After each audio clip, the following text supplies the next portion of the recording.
You've done everything right, haven't you? You've read the books, watched the videos, practiced the meditations, written in your gratitude journal every morning, and visualized your dream life with crystal clarity. You've affirmed until your voice was hoarse.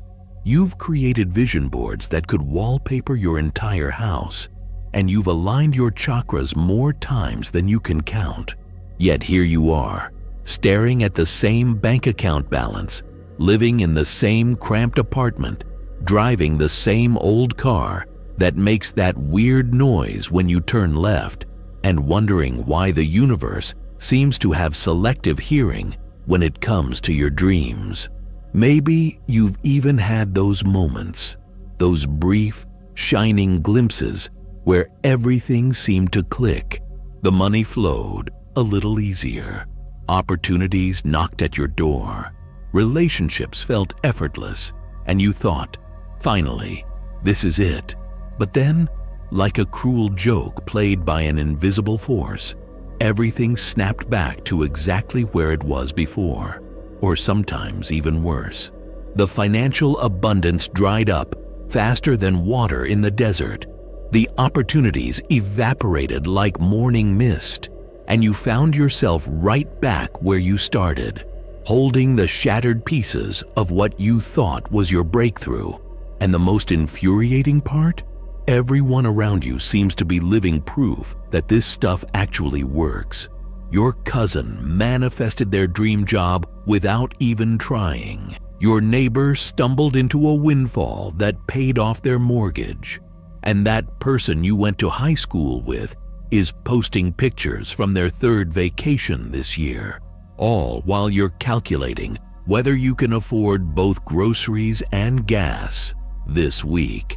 It's like everyone got the manual, except you.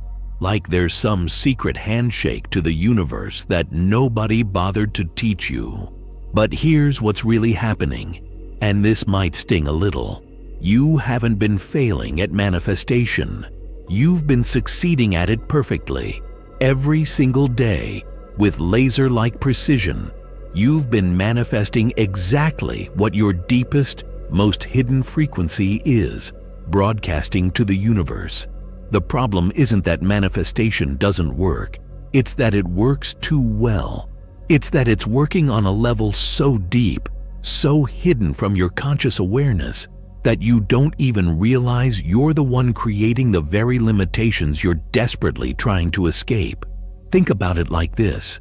Imagine you're trying to tune into your favorite radio station, but there's this constant static interference. You keep adjusting the dial, getting frustrated because you can hear glimpses of the music you want, but it keeps cutting out, replaced by this annoying buzz.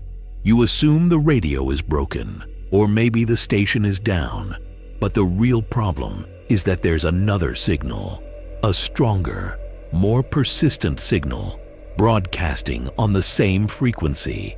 That signal is coming from inside your house, from a device you forgot you even had, buried somewhere in the basement of your consciousness, running on autopilot, sending out the same old song on repeat.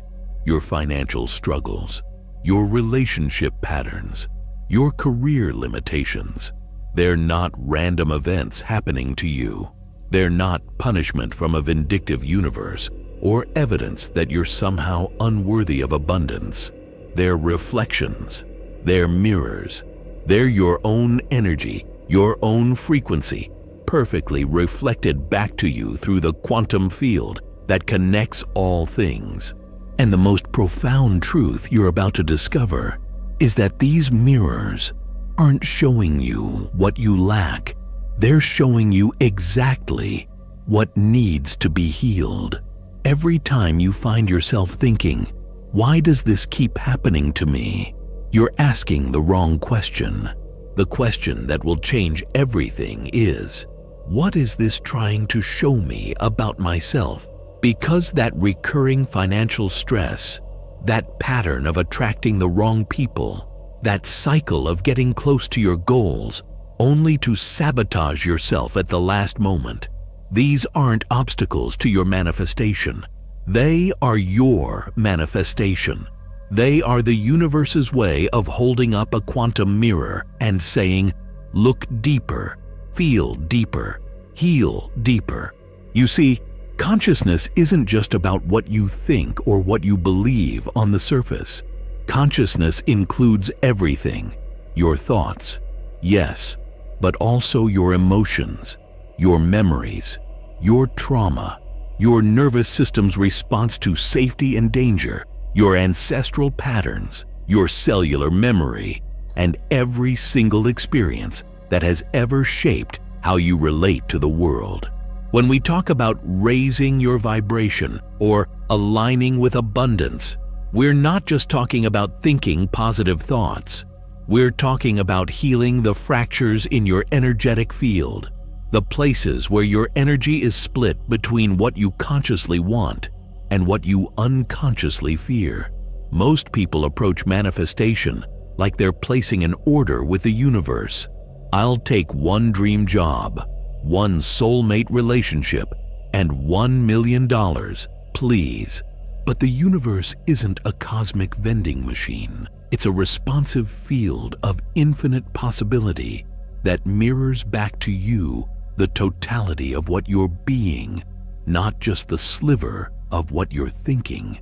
And if there's a part of you, buried in your subconscious, locked in your nervous system, encoded in your DNA, that believes you don't deserve abundance, that success is dangerous, that money corrupts, that love leads to abandonment, then that's the frequency that's going to dominate your manifestation, no matter how many affirmations you repeat. This is why you can think positive thoughts all day long and still manifest struggle.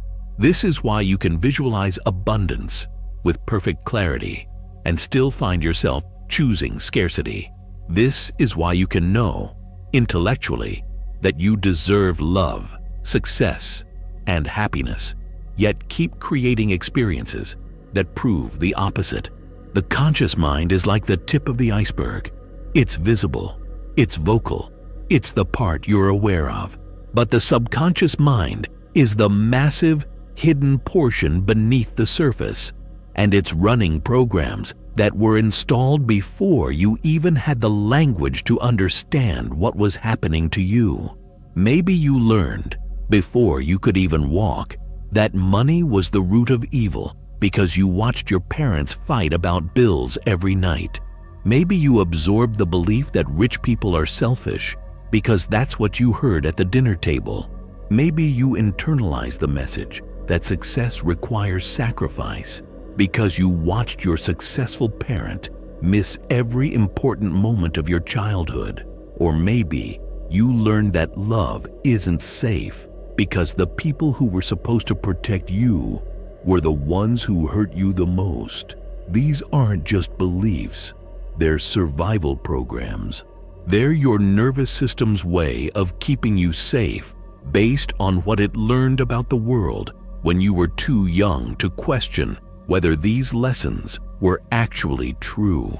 And here's the kicker: your nervous system doesn't care if these programs are serving your adult goals.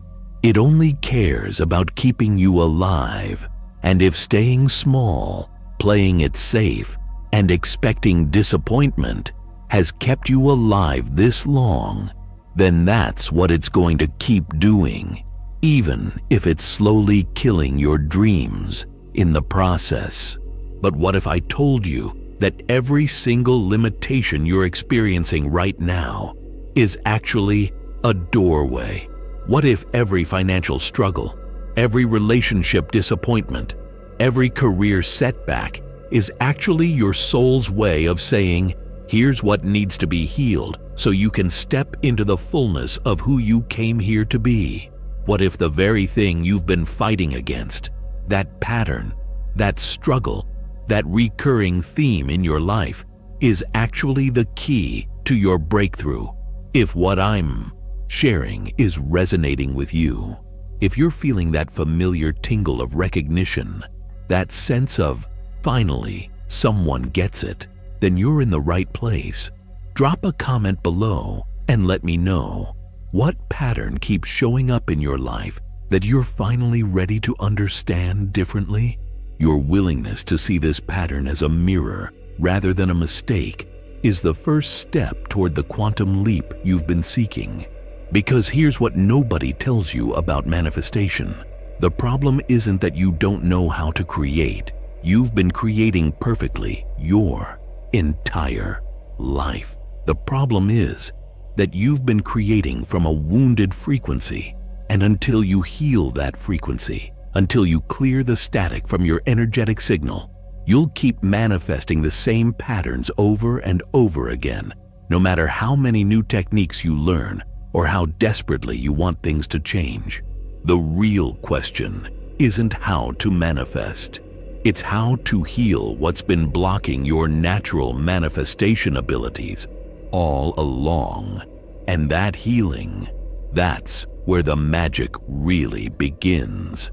And if I told you that your own energy is creating the static that's been blocking your manifestation, that every time you sit down to visualize abundance, to feel into your dream life, to raise your vibration, there's another part of you, a part you may not even be aware of, that's simultaneously broadcasting a completely different signal? This isn't about self-sabotage in the way most people understand it. This isn't about a lack of willpower or discipline. This is about something far more fundamental: the coherence of your energetic field. Most people think manifestation is like placing an order with the universe. You decide what you want, you focus on it intensely, you align your thoughts and feelings with having it, and then you wait for it to show up. But manifestation doesn't work like a cosmic Amazon delivery service. It works like a radio transmitter, constantly broadcasting the frequency of your being into the quantum field. And that field responds by reflecting back to you experiences that match your signal. The challenge is that most people are broadcasting multiple conflicting signals simultaneously, creating what we call energetic incoherence.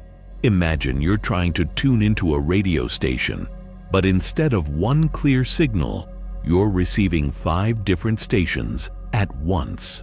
There's classical music mixed with death metal, mixed with a talk show, mixed with static, mixed with what sounds like someone's grandmother reading the phone book in Portuguese.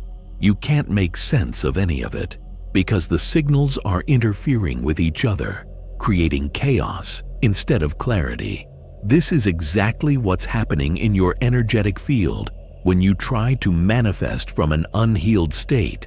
Let me paint you a picture of what this looks like in real life. You sit down to do your morning manifestation practice. You close your eyes. You breathe deeply. You visualize yourself living in that beautiful home, driving that dream car, checking your abundant bank account balance.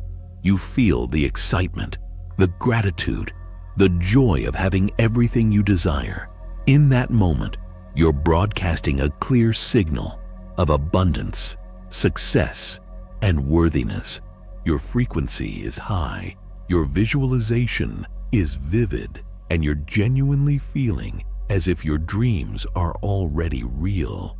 But then you open your eyes, and within 5 minutes, you're checking your actual bank account, feeling that familiar pang of anxiety when you see the numbers that don't match your vision. You walk to your kitchen, and the leaky faucet reminds you of all the things you can't afford to fix. You check your emails, and there's a bill you forgot about, a client who hasn't paid, a job application that was rejected. And with each of these experiences, another frequency starts broadcasting from deep within your nervous system, a frequency of lack, of worry, of "this isn't working," of "nothing ever changes," of "who am I kidding?" Now, you have 2 signals running simultaneously. Your conscious mind is still trying to broadcast abundance, but your nervous system, which has years or decades of evidence that abundance is not safe, not reliable, not available to you, is broadcasting scarcity. Your heart wants to believe in possibilities, but your body is carrying the cellular memory of every time you hoped for something better and were disappointed.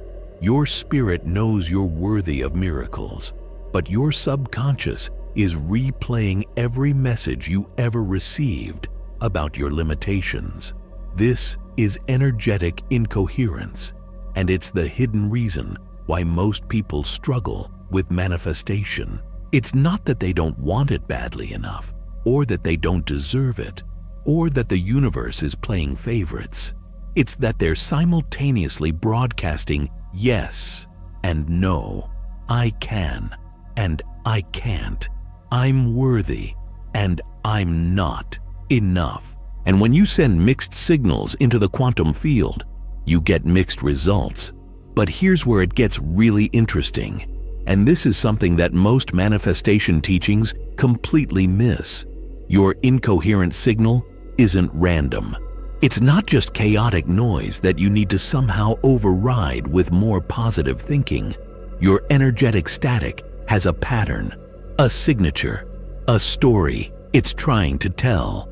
That static is actually your unhealed trauma speaking, your wounded parts crying out for attention, your nervous system trying to protect you based on old programming that's no longer serving you. Think about it like this. Every time you experience disappointment, rejection, abandonment, or failure, especially during your formative years, your nervous system created a survival strategy. If you were hurt, when you got your hopes up, your nervous system learned to dampen your excitement to protect you from future disappointment. If you were criticized when you shined too brightly, your nervous system learned to dim your light to keep you safe from rejection. If you were punished for wanting too much, your nervous system learned to want less to avoid punishment. These survival strategies were brilliant adaptations to the circumstances you faced as a child. They helped you navigate an environment where your safety, your sense of belonging, or your basic needs were somehow threatened. But here's the problem. Your nervous system doesn't know that you're no longer that vulnerable child. It doesn't understand that the circumstances that created these protective strategies no longer exist. It's still running the same programs, broadcasting the same protective frequencies, creating the same limitations, even though you're now an adult with the power to create a completely different reality. So when you try to manifest abundance, your nervous system remembers every time financial stress caused chaos in your family, and it creates just enough financial pressure to keep you safely struggling. When you try to manifest love, your nervous system remembers every time love led to betrayal or abandonment, and it creates just enough relationship drama to keep you safely alone or in partial connection. When you try to manifest success, your nervous system remembers every time success led to increased responsibility, pressure, or criticism, and it creates just enough obstacles to keep you safely mediocre. This is why willpower doesn't work for manifestation. This is why positive thinking alone isn't enough. This is why you can know intellectually that you deserve abundance, but still find yourself making choices that create scarcity. You're not fighting against your conscious desires. You're fighting against survival programming that's been running in the background of your life for years or decades. Programming that believes it's protecting you by keeping you small. And here's the most profound part. Your external reality is perfectly reflecting this internal incoherence. Those financial struggles, they're showing you where you carry beliefs about scarcity, unworthiness, or the danger of having too much. Those relationship patterns, they're mirroring your beliefs about love, safety, and your own lovability. Those career limitations, they're reflecting your beliefs about your capabilities. your right to success, and what happens to people who dare to dream big. Your reality isn't random. It's not happening to you. It's happening through you. Every external circumstance is a reflection of your internal frequency, and that frequency includes not just your conscious thoughts and desires, but also your unconscious fears, your suppressed emotions, your unhealed trauma, and your nervous system survival programming. The universe isn't punishing you or withholding from you. It's giving you exactly what your total energetic signature is requesting. But here's where most people get stuck. They think the solution is to override their negative frequency with more positive thinking, to drown out their fears with louder affirmations, to bypass their trauma with spiritual practices. They think they need to get rid of their shadow, eliminate their fears, and transcend their limitations. But this approach actually creates even more incoherence because you're essentially trying to split yourself in two: the acceptable, positive, manifesting part, and the unacceptable, negative, limiting part. True coherence doesn't come from eliminating parts of yourself. It comes from integrating all parts of yourself. It comes from understanding that your so-called negative emotions aren't obstacles to your manifestation. They're messengers.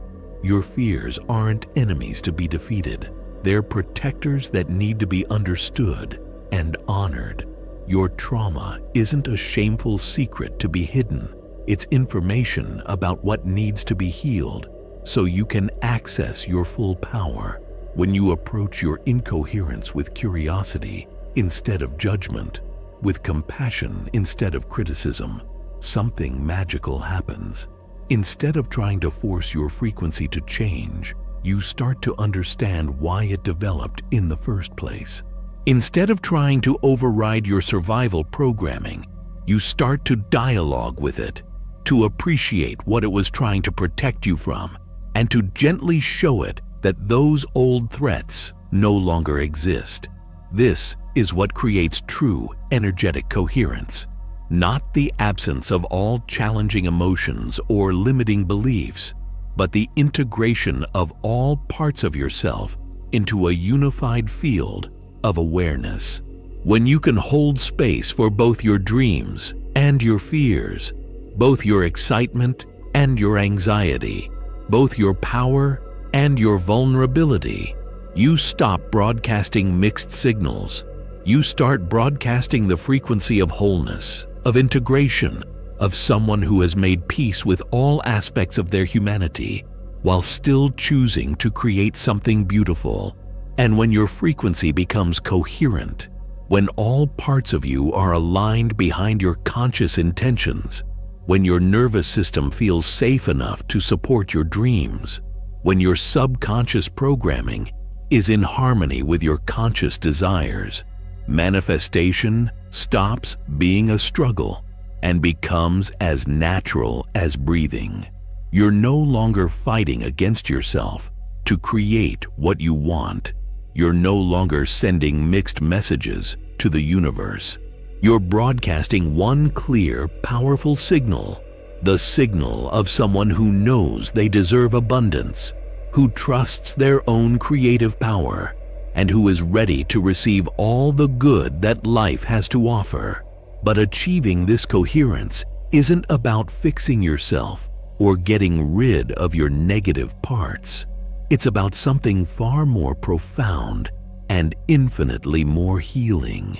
It's about understanding that your struggles, your patterns, your recurring challenges aren't evidence of your brokenness. They're clues to your healing. And that healing, that integration of all parts of yourself into coherent wholeness, is not just the key to manifestation. It's the manifestation itself. Because to understand this incoherence, to truly heal what's creating the static in your energetic field, we have to go deeper than most people are willing to go. We have to find the original wound, the source of the programming that's been running your life from behind the scenes. We have to understand that what you call your blocks aren't obstacles to your power. They're the very places where your power got locked away, waiting to be reclaimed.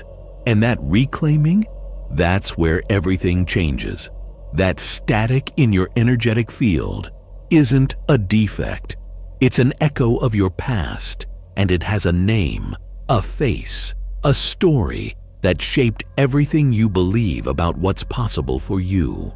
What quantum physics doesn't explain is that your energetic field is a living mirror, constantly reflecting back to you not just what you consciously desire, but what you unconsciously carry.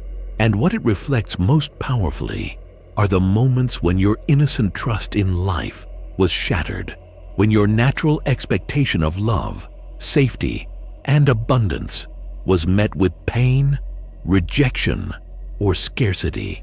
Let me take you back to a moment you might not even consciously remember, but your body certainly does. You were maybe 4, 5, 6 years old, and you did what children do naturally. You dreamed big. You asked for what you wanted. You believed in magic and miracles and the fundamental goodness of the world. Maybe you asked for that toy you saw in the store window, your eyes bright with possibility, only to be met with frustrated sighs and sharp words about money being tight. Maybe you shared your excitement about a dream you had, only to be told to be realistic or stop living in a fantasy world. Maybe you watched your parents fight about money, their voices raised, their faces tight with stress, and your young nervous system learned that money equals conflict, chaos, and love being withdrawn. Or maybe it was more subtle than that. Maybe it was the way your mother's face changed whenever bills arrived in the mail, the tightness around her eyes, the way her shoulders carried the weight of financial worry. Maybe it was your father's defeated sighs when he thought no one was listening, his quiet conversations with your mother about how they were going to make ends meet. Maybe it was the way celebrations were always tinged with anxiety about cost, the way dreams were always followed by, "but we can't afford it," the way abundance was always something that happened to other people, never to families like yours. Your child mind didn't understand the complexities of adult financial stress. It didn't grasp the difference between temporary circumstances and permanent limitations. What it understood was this: wanting things causes pain. Having dreams leads to disappointment. Being excited about abundance brings worry and conflict. Money is scary, scarce, and somehow connected to whether or not you're loved and safe. And so your brilliant adaptive nervous system created what we call a protection pattern. It learned to dampen your enthusiasm before it could lead to disappointment. It learned to expect less so you wouldn't be crushed when you didn't get more. It learned to associate financial abundance with danger, conflict, and the withdrawal of love. This wasn't a conscious decision. It was a survival adaptation that helped you navigate an environment where your natural desires seemed to cause stress for the people you needed to love and protect you. But here's what your nervous system couldn't have known at the time.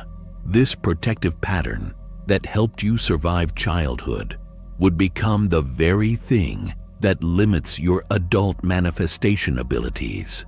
That little voice that learned to say, "Don't get your hopes up," to protect you from disappointment is the same voice that now whispers doubt every time you try to visualize abundance.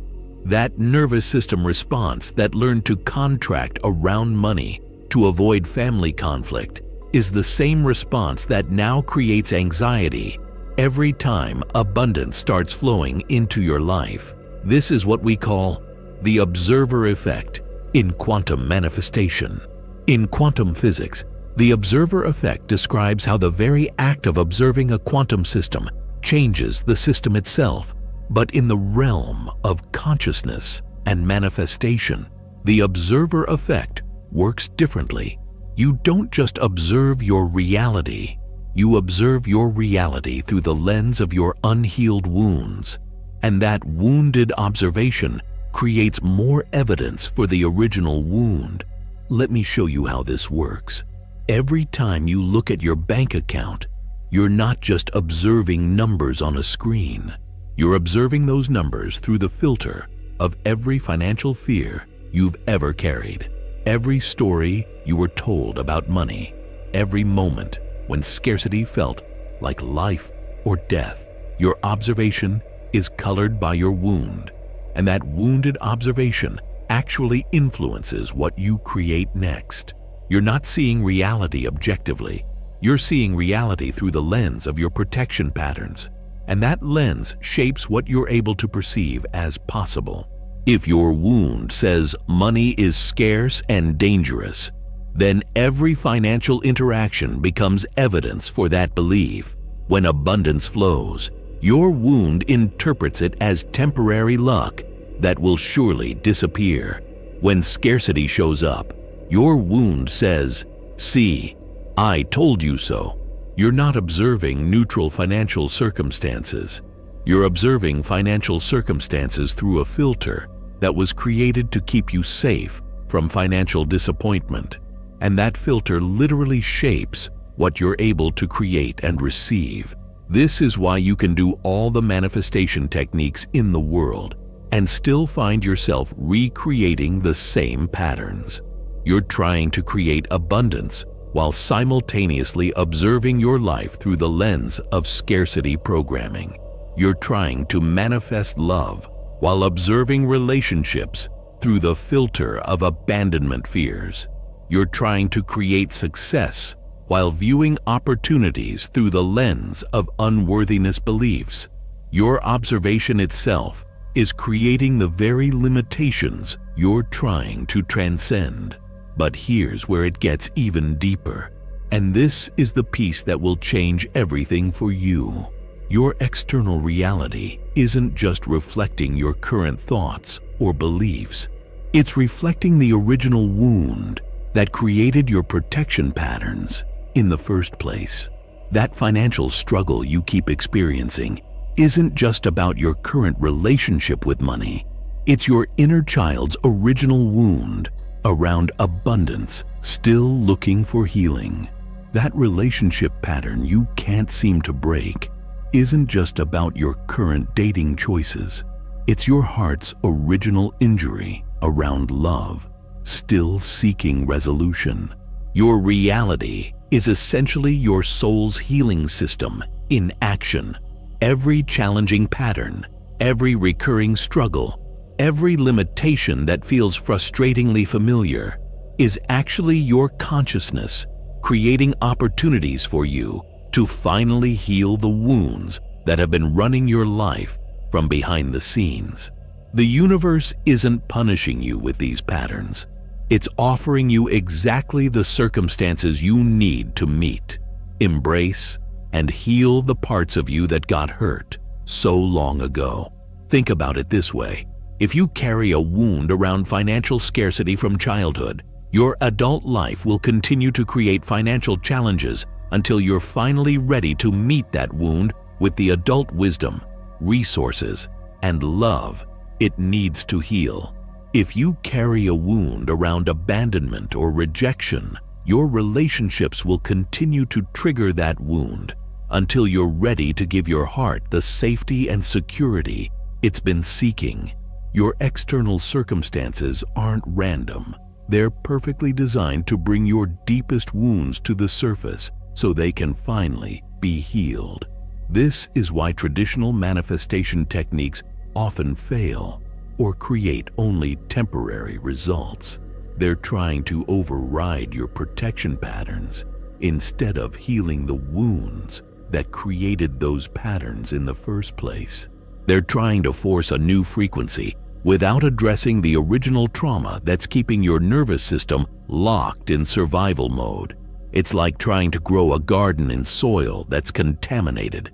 You might get some growth, but it won't be sustainable until you heal the soil itself. The most profound truth about manifestation is this: you cannot create from a higher frequency than your wounded parts believe is safe. If there's a part of you that learned abundance is dangerous, you'll unconsciously sabotage abundance every time it starts flowing. If there's a part of you that believes love leads to abandonment, you'll unconsciously create distance in your relationships every time they get too intimate.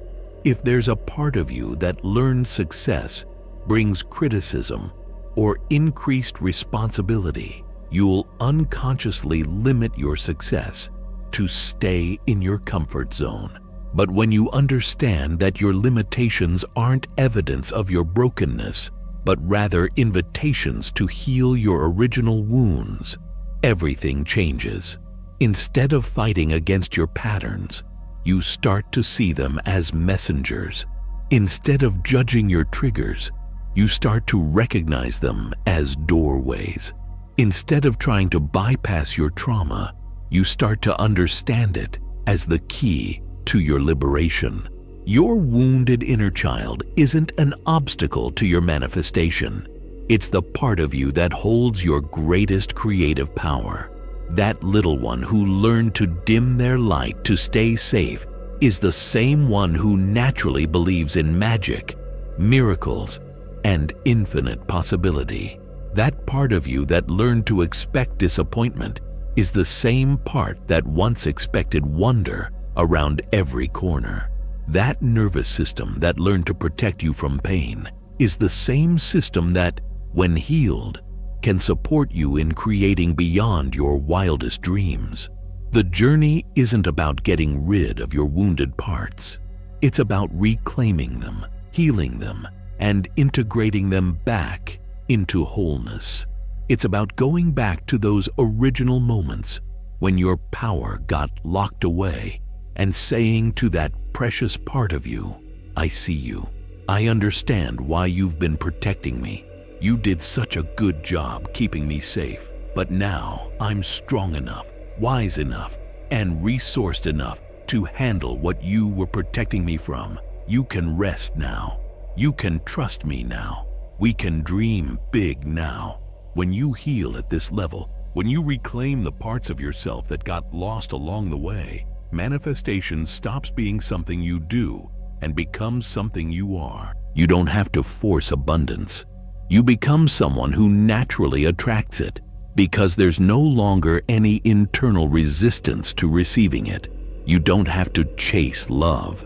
You become someone who naturally magnetizes it because you've healed the wounds that made love feel dangerous. You don't have to struggle for success. You become someone who naturally creates it because you've released the programming that made success feel threatening. The deepest truth is that every single pattern showing up in your external reality right now is a reflection of an internal wound that's ready to be healed. Your struggles aren't evidence of your failure. They're evidence of your soul's intelligence, creating exactly the circumstances you need to finally meet the parts of yourself that have been waiting in the shadows, carrying your power, holding your gifts, ready to be welcomed home. But healing your wounds isn't about dwelling in the past or becoming a victim to your childhood programming. True healing is actually the most rebellious, empowering act you can take. Because when you heal the wound, when you reclaim the power that got locked away in your protection patterns, when you free yourself from the unconscious programming that's been running your life, something extraordinary happens. You don't just break free from your limitations. You discover that the very act of healing is the most powerful form of manifestation there is. And that discovery That's where your real power begins. Your greatest act of rebellion isn't fighting against the world. It's healing the parts of yourself that learn to fight against your own power. Because here's what your soul wants you to understand. The very wound that's been keeping you small, that's been blocking your abundance, that's been limiting your possibilities, is also the doorway to your greatest expansion. Your healing isn't just personal transformation, it's quantum transformation.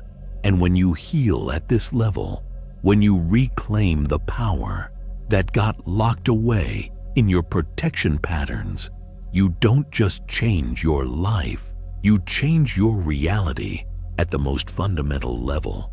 So how do you break the cycle? How do you take the quantum leap from wounded limitation to empowered creation? The answer isn't what your mind expects. Your mind wants a technique, a formula, a step-by-step process that you can follow to bypass the discomfort of actually feeling what needs to be felt. Your mind wants to transcend your wounds, not heal them, but your soul wants something entirely different. Your soul wants integration. Your soul wants wholeness. Your soul wants you to go back and rescue the parts of yourself that got left behind. The first rebellion is this. Instead of trying to eliminate your wounded parts, you're going to embrace them. Instead of trying to override your survival programming, you're going to dialogue with it. Instead of trying to force yourself into a higher vibration, you're going to meet yourself exactly where you are with radical compassion and curiosity. Because true healing doesn't happen when you reject parts of yourself. It happens when you welcome them home. Let me give you a practice that will change everything. The next time you notice yourself in a scarcity pattern, the next time you feel that familiar contraction around money or abundance, instead of trying to shift into positivity, get curious. Ask that contracted part of you, how old do you feel right now? When did you first learn that abundance wasn't safe? What were you trying to protect me from? And then listen, not with your analytical mind, but with your heart.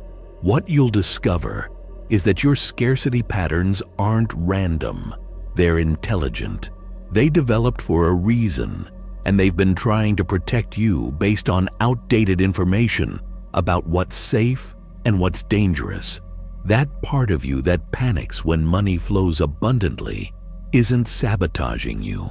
It's trying to protect you from the chaos, criticism, or responsibility it associates with having too much. That part of you that expects disappointment isn't pessimistic.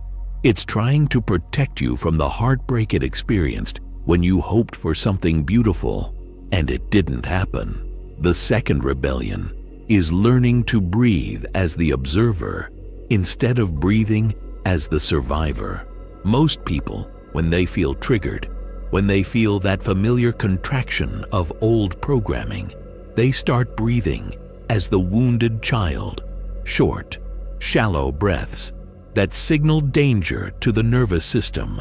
But when you learn to breathe as the wise adult observer, when you can witness your triggers without becoming them, something profound happens. You create space between your wounded reactions and your conscious responses. Here's how you do it. When you feel that familiar trigger, instead of trying to make it go away, place one hand on your heart and one hand on your belly. Breathe deeply into both hands and say to yourself, I see you, little one. I understand why you're scared, but I'm here now, and I'm strong enough to handle what you were protecting me from. This isn't positive thinking. This is nervous system regulation. This is teaching your body that safety is available, even in the presence of old fear. The third rebellion is the most counterintuitive of all. Instead of trying to avoid your pain, you're going to learn to alchemize it. Because pain isn't the enemy of manifestation, unprocessed pain is. pain that's been pushed down, bypassed, or medicated away gets stuck in your system like energetic sludge, creating static in your manifestation signal. But pain that's been felt fully, witnessed compassionately, and integrated consciously becomes the raw material for your greatest creations. Think about it this way. Every great artist, every profound healer, every transformational leader has taken their deepest wounds and turned them into gifts for the world. They didn't become powerful in spite of their pain. They became powerful because of how they transformed their pain. Your financial struggles can become your expertise in abundance consciousness. Your relationship wounds can become your mastery of authentic love. Your career limitations can become your innovation in creating new possibilities. But this alchemical process requires something most people aren't willing to do. You have to be willing to feel what you've been avoiding feeling. You have to be willing to go back to those original moments when your power got locked away and reclaim it with your adult resources, your adult wisdom, your adult capacity to hold what your child self couldn't handle alone. The fourth rebellion is learning to create from healed wholeness instead of wounded need. Most people approach manifestation from a place of lack. I need this thing to feel complete, to feel safe, to feel worthy. But when you create from this energy of need, you're actually affirming the lack, not the abundance. You're saying to the universe, I am incomplete without this. And the universe, being a perfect mirror, reflects back to you more experiences of incompleteness. But when you heal at the deepest level, when you reclaim the parts of yourself that carried your natural worthiness, your inherent wholeness, your birthright of abundance, something magical happens. You stop creating from need and start creating from overflow. You stop manifesting to fill a void and start manifesting to express your fullness. You stop trying to get something from the universe and start giving something to the universe. This shift from wounded creation to healed creation is the quantum leap. This is where manifestation stops being a struggle and becomes as natural as breathing. Because when you create from wholeness, when you manifest from a place of already being complete, you're no longer asking the universe to save you. You're collaborating with the universe to create something beautiful. The fifth rebellion is perhaps the most profound. You're going to stop waiting for external circumstances to change before you claim your power. Most people live their entire lives in a state of delayed empowerment. When I have enough money, then I'll feel abundant. When I find the right relationship, then I'll feel lovable. When I achieve success, then I'll feel worthy. But this approach keeps you forever dependent on external validation for your internal state. The rebellion of healing says, I'm going to feel abundant now. While I'm still building wealth, I'm going to feel lovable now. While I'm still single or healing my relationship, I'm going to feel worthy now. While I'm still growing and learning. This isn't fake it till you make it. This is claim it while you create it. This is understanding that your external reality is always following your internal reality, not the other way around. But how do you genuinely feel abundant when your bank account says otherwise? How do you authentically feel worthy when your achievements don't match your dreams? The answer lies in understanding that your worth, your abundance, your lovability were never dependent on external circumstances in the first place. They got clouded by your wounds, obscured by your programming, forgotten in your survival strategies, but they were never actually lost. When you heal the wounds that convinced you that your value was conditional, when you integrate the parts of yourself that learn to seek worth outside yourself, when you reclaim the knowing that you were born inherently valuable, inherently abundant, inherently lovable, you stop needing external proof of what you know internally to be true. The sixth rebellion is learning to trust your body's wisdom over your mind's fears. Your mind has been programmed by a society that profits from your insecurity, that benefits from your self-doubt, that needs you to believe you're broken so you'll keep buying solutions. But your body carries ancient wisdom, cellular knowing, quantum intelligence that predates every limiting belief you were ever taught. When you're making decisions about your manifestations, when you're choosing between the safe option and the expansive option, when you're deciding whether to trust your dreams or settle for less, drop out of your head and into your body. Feel the energy of each choice. Your body will expand around what's aligned and contract around what's not. Your nervous system will feel calm around what's true for you and agitated around what isn't. Your heart will feel open around what serves your highest good and closed around what keeps you small. This somatic intelligence, this body-based decision-making, is how you navigate manifestation from your healed wholeness instead of your wounded programming. Because your wounds live in your mind, your power lives in your body. The seventh and final rebellion is understanding that your healing journey isn't a solitary quest. It's a quantum field phenomenon.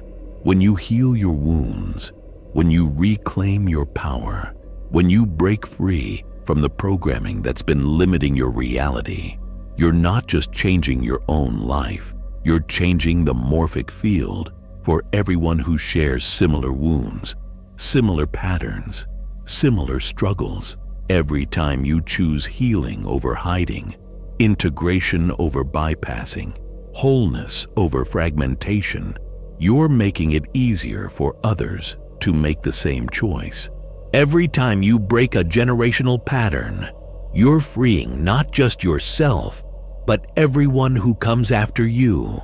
Every time you manifest from healed wholeness instead of wounded need, you're demonstrating what's possible for anyone who's ready to do their own deep work. This is why your healing matters so much. This is why your manifestation journey is actually a service to the collective. This is why breaking free from your limitations isn't selfish. It's the most generous thing you can do for the world.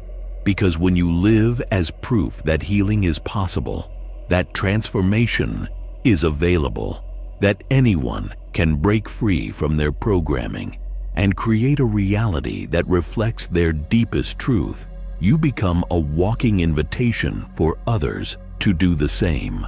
The quantum leap isn't a destination, it's a way of being. It's the decision to meet every moment of your life from your healed wholeness rather than your wounded patterns. It's the commitment to choose integration over fragmentation, compassion over criticism, possibility over limitation, love over fear. It's the understanding that you don't have to wait for everything to be perfect to start living from your power. You can start right now, right here, with whatever capacity for healing and wholeness you have available in this moment. Because when you truly understand what you're about to discover in our final revelation, when you grasp the deepest truth about manifestation and healing, everything changes. The struggle ends not because you've reached some finish line, but because you finally remember something you never actually forgot. You remember that manifestation was never about becoming someone you weren't. It was always about remembering who you've always been, underneath all the wounds, beyond all the programming, before any of the conditioning that convinced you that you were anything less than a sovereign creator of reality itself. What you're about to understand is the deepest truth about manifestation, the revelation that dissolves struggle, releases effort, and brings the journey full circle. The victory you have been seeking was never on the other side of discipline, technique, or relentless striving. It's found in the pause after healing, in the breath after integration, in the moment when you realize manifestation is not a fight. It's the inevitable reflection of a mind that has finally come home to the soul.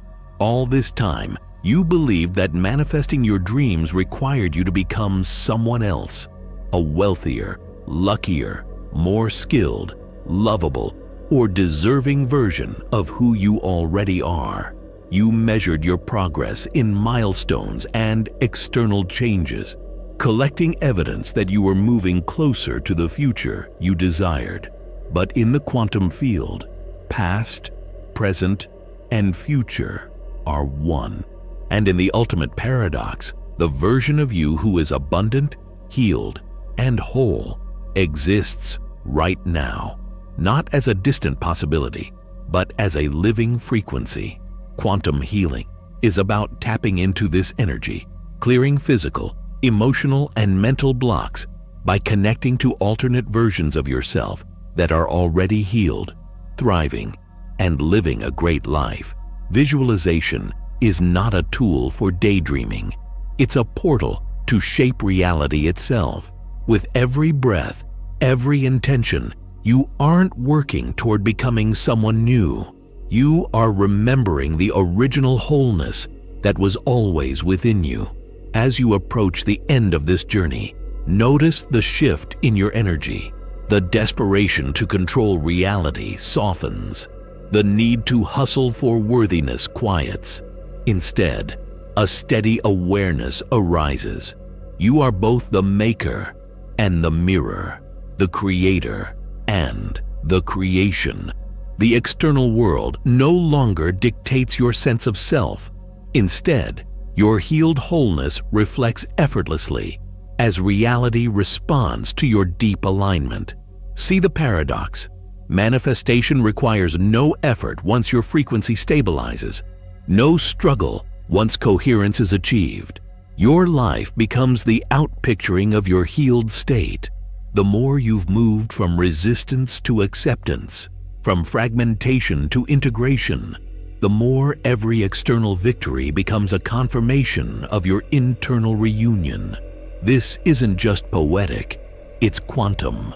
At the tiniest level, particles aren't solid, but waves of energy, constantly shifting and interacting as they shape reality through your beliefs about life. The observer changes the observed. When you heal your wounds, transform your beliefs, and align your frequency to wholeness, the quantum field responds in kind, reflecting your internal harmony in the landscape of your life. Take a moment to imagine your final leap. You wake up and your mind is quiet. The old fears about money, love, success are no longer shouting. In their place is a steady knowing. You move through your day as a field of possibility, open to new opportunities, meeting challenges with compassion. Every experience feels like a co-creation, each moment an encounter with the reflection of your true self. Your relationships become clearer, deeper. Your work aligns with purpose. You attract abundance, but not because you are chasing it, rather because you are radiating it from within. People are drawn to your energy, not for what you achieve, but for how you show up. And when setbacks occur, you no longer spiral into self-doubt. Instead, you meet them as invitations for further integration, gentle reminders that growth is never finished. Here is the truth you never lost. You were worthy before the circumstances said so. You were lovable before anyone chose you. You were abundant before you counted a single dollar. You were powerful before you ever healed a wound. Manifestation was always your nature. You simply had to uncover the layers that obscured it. Let's look at the quantum healing practices that anchor this awakening. Set your intention. Every journey begins here. Identify what you most want to shift, not just as a goal, but as a frequency. Wholeness, peace, confidence, abundance. Your intention is the compass for your energetic alignment. Create your healing space. Find a quiet place, physical or in your mind, where you feel safe to drop masks, expectations, and judgments. This is where quantum healing meditation works best, a space to let your intention become real. Breathwork and guided visualization. Conscious breathing stimulates the healing nervous system, dissolving anxiety and opening your energy to new patterns. Visualize stepping through a quantum door, meeting the version of yourself who has already arrived. Notice their confidence, clarity, and ease. Anchor these qualities back into your present. Embody gratitude and letting go of resistance. The more you let go of fighting for a different reality, the faster your true frequency emerges. Gratitude is a sign of receiving. Letting go is a signal that you trust the process. Integration and quantum momentum. Revisit your intentions and visualizations regularly. Celebrate each shift in perception, each moment when the external world aligns with your inner coherence. Because the final realization is this: the journey is not a climb toward distant goals. It's a descent into what has always been true. Healing is not an event, but a practice, a living daily embodiment of your quantum nature. Each act of welcoming your wounded parts home is a victory. Each moment spent in presence, choosing integration over resistance, marks the end of struggle and the beginning of true creation.